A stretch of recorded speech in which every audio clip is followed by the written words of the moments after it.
मित्रों नमस्कार। आप देख रहे हैं धर्मदृष्टि पत्रिका का यूट्यूब चैनल दस्तक मीडिया।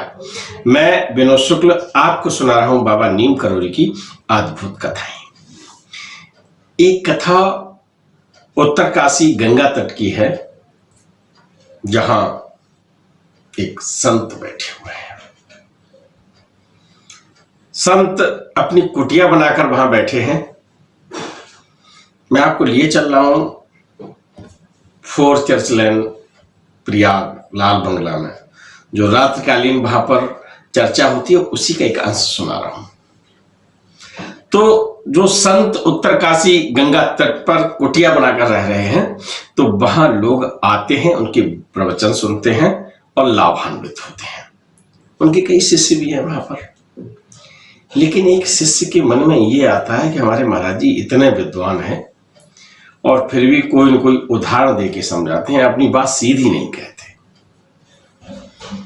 ये उसके मन में द्वंद्व चलता रहता है, लेकिन वो पूछ नहीं पाता है। लोगों के आने का, प्रवचन करने के ये क्रम चल रहे हैं। तो एक प्रातः बेला में कुछ लोग आए हैं, उन्हें प्रवचन दे रहे हैं महाराज जी, और उस संत शिष्य से कहते हैं कि प्यास लगी है, पानी ला। जब प्यास के लिए कहा तो शिष्य ने सोचा, उत्तरकाशी का तट, गंगा किनारे और शरदकालीन ठंडक बेमिसाल, ऐसे में इनको प्यास लगी है। पहले तो कभी नहीं ये पानी मांगते ऐसे। चलो कोई बात नहीं, गुरु का आदेश है। शिष्य तत्काल गया और लोटा लिया, गंगा जल लिया और प्रस्तुत कर दिया। जब तक वो लेने गया तब तक बातचीत करने लगे, और जब प्रवचनों के बीच में वो लेके आया जल, तो नाराज होने लगे। क्यों? ये लोटा लेके क्यों आया? हमने पानी मांगा था, तू लोटा लेके चला आया। और शिष्य के अब भी तब भी गए, पानी मांगा था, लोटा लाना पड़ेगा। अब वहां लोग जो बैठे हुए थे वो भी अभी मेरे सामने ही पानी के लिए कहा। शिष्य तुरंत गया, गंगा जल लेके आया, और अब ये करेगा, पानी मांगा था, जल मांगा था, और तू लोटा लेके क्यों आया? एकदम शिष्य के मस्तिष्क में ठनाका होता है। वो बैठ जाता है। जो प्रवचन की कहानी चल रही है, जो कथा चल रही है, वो सुनता है। सुनने के बाद कहता है कि महाराज जी, आप हमसे नाराज क्यों हो गए? आपके लिए मैं जल लाया, आपने मंगाया, आप बताइए बिना जल के, बिना लोटे के जल कैसे आ जाता?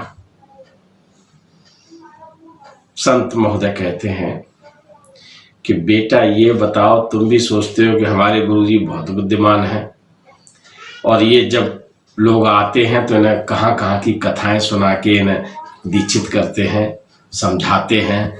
ये तो तुम सीधे भी कह सकते हो।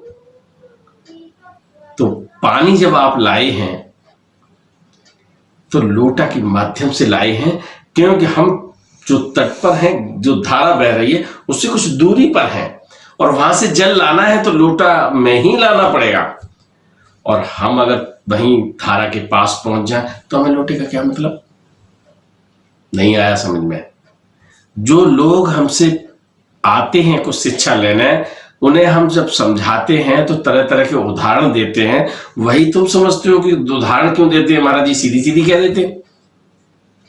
तो वो समझ लीजिए कि वो गंगा के तट पर बैठे हैं, तट के उनकी जो धारा है उसके नजदीक नहीं जा पाए, इतना अंतर है, और वही अंतर में खत्म करना है। और हम वही, जैसे आप लोटा लाए, लोटे में जल लेके आए, ऐसे ही हम जो दूरी है, आध्यात्मिक दूरी है ईश्वर के बीच में और इनके बीच में, वो खत्म करके मैं सीधा मिलाने के लिए उदाहरण दिया करता हूं। मित्रों, जब तक परमेश्वर से भक्तों की मुलाकात नहीं होती है तो कोई निर्देशक चाहिए होता है, और निर्देशक का काम यही है कि वो भक्त और भगवान को मिला दे। आप देखते हैं बड़ी बड़ी भीड़ होती है, कथा होती हैं, प्रवचन होते हैं। हालांकि आज ये व्यवसाय हो गया है कथा का, और मैं इस पर ज़्यादा टिप्पणी नहीं करना चाहूँगा, लेकिन ये निश्चित रूप से है कि अगर भक्त कहीं पर भटकता है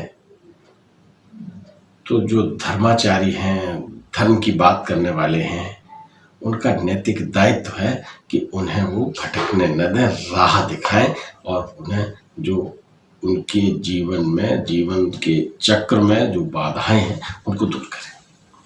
तो मित्रों, जल अगर धारा के पास पहुंच गए हैं तो आप आचमन करिए, और धारा से थोड़ी दूर हैं तो लोटे में ही जल स्वीकार करिए। जय बाबा की, राम राम।